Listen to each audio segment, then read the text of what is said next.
and telling the people. You gotta go outside the four walls. You have to get the people. The four walls, exactly, and that's what people don't. And if that is holding a gospel thing in a club, God forbid.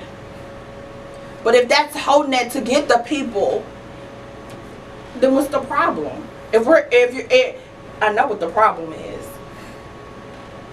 But my thing is, if Jesus thought outside the box, then if we're going to be Christ-like, we have to think outside the box too.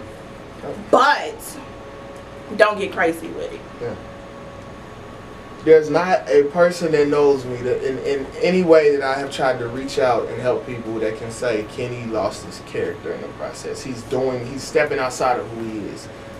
I've done it in unconventional ways, and I've done it in unconventional ways because I'm trying to reach an unconventional person. I'm not trying to reach the person that they never heard about God. Yeah, everybody has their own group they're trying to reach. I'm not trying to reach the person that grew up in church that is saved and not like I'm thankful for those people. Right.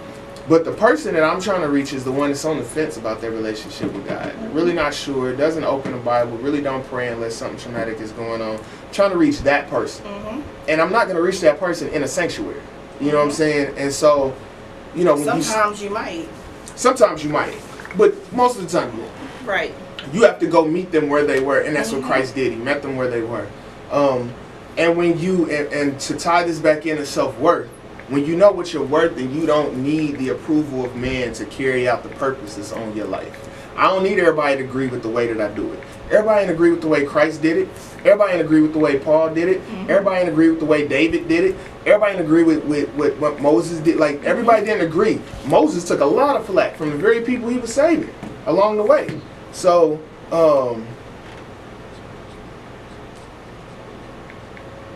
exactly. I totally agree. Exactly. I don't know his name, but I totally agree. Exactly.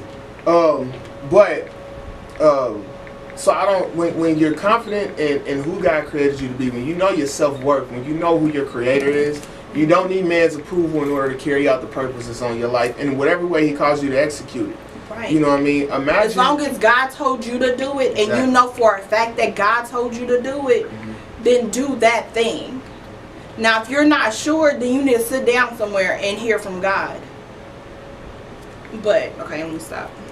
Imagine if David would have listened when they told him he was too young to slay Goliath. Imagine if Noah would have listened with the ark. You know what I mean? Imagine if Paul would have listened when everybody was questioning, like, I don't even think we could trust him considering his past, which is a whole nother one. We're going to talk about past, too. But if all these people would have listened to people instead of God, where would we be today? So, whose report are you going to believe? You going to believe people's, or you going to believe God? I say since people didn't create me and they can't break me, I shoot for God. So, when it comes to self-worth, self-worth is so important to carrying out your purpose because you have to understand who created you. And once you understand who created you, you need to go to that individual, that being, God, and find out what your purpose is. You want to read it here?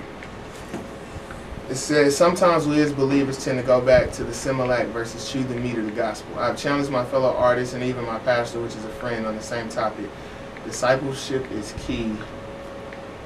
He agreed. Put strategic plans into place and hit go. Exactly. Right. Strategic plans in place and hit go. Like, and in order to do that, you cannot go with traditional mindsets and thinking today. Because, I mean, we don't, that's not the age we live in. And people are past that point, and you just said something that's not going to see. You're a fantasy man. Don't stop the comments. Keep them coming. Sorry, that was my last statement. 100 love you.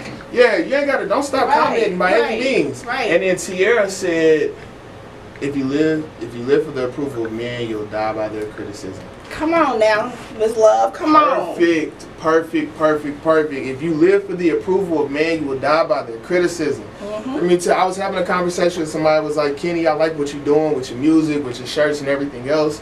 You know, sometimes I see your stuff, it's got a ton of likes. Sometimes I see it and ain't nobody liking it. Like, I don't do it for that reason. Right. I got eyes on it.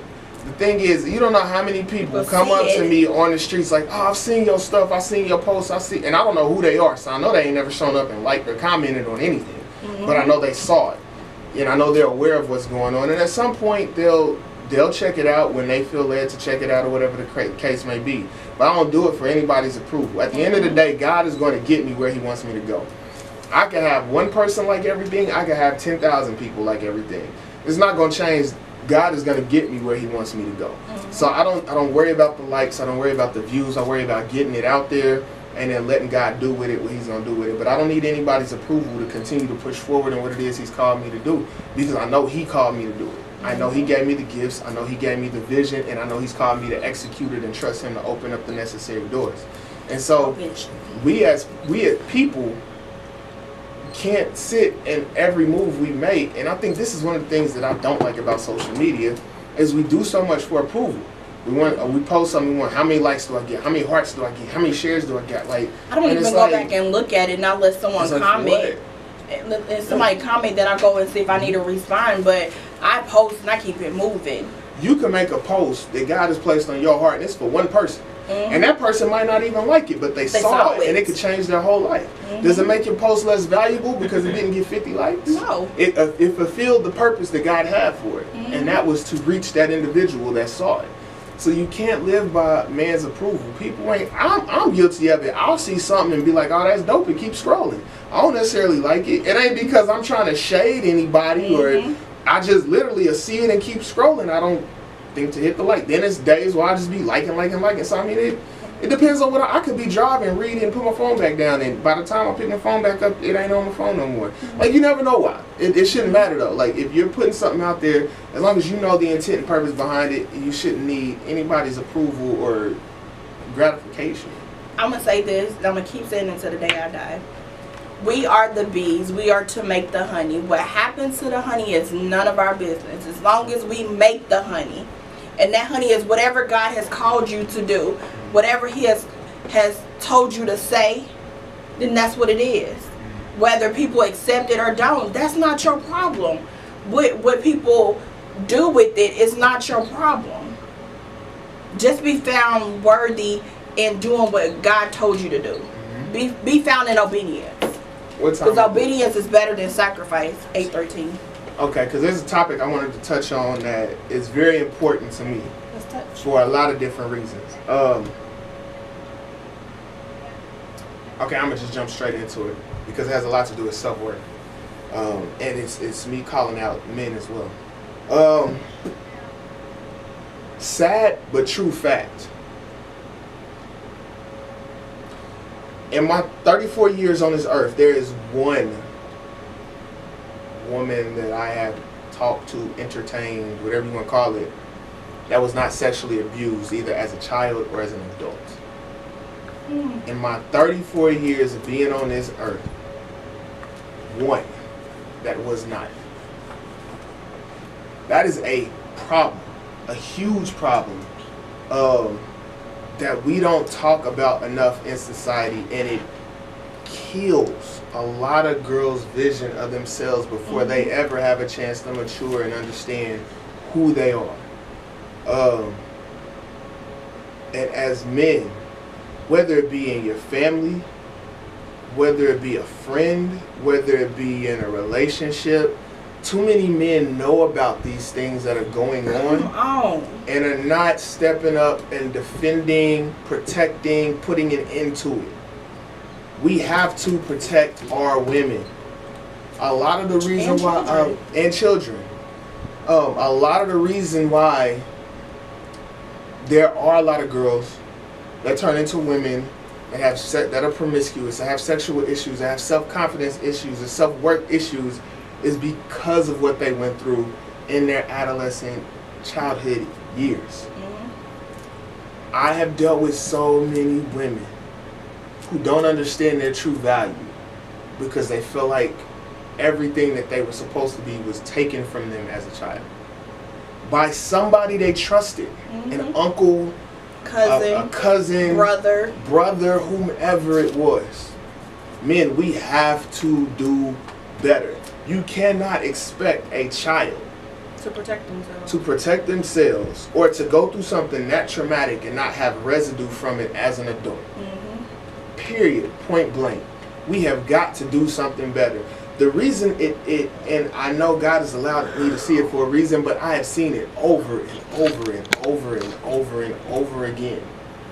And I'm like, how is this not talked about like it needs to be talked about, but so prevalent in our community? Like, it's everywhere. There is no way at 34 years old that, and not saying that I was out there, but I've talked to a couple women in my lifetime.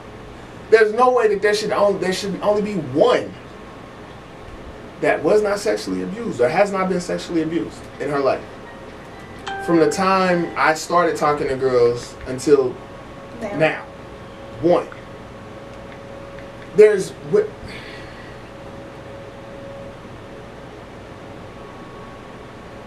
How do we ever expect to turn the tide that we see if we aren't stepping up and doing something and demanding change? If we aren't holding people in our households accountable. I saw some people jump to defend R. Kelly with everything that was going on. I'm still support him and listen to his music. That ain't got nothing to do with him as an artist. And I heard different opinions on it, and I sat back and I listened, and I kept my mouth shut at first because I wanted to hear. Before I speak, I want to hear. I want to hear where your perspective is, how you feel, why you feel the way you feel. And I became convinced if you're willing to defend R. Kelly, you'd be willing to defend your cousin for doing the exact same thing. But my thing is, we just had this conversation when my aunt passed. Some stuff was brought up about a family member and what he did in the past. Everybody knows about it, but it's all hush hush. They were loving on him, and when it got confirmed, like, it bothered me because all these years, whenever the female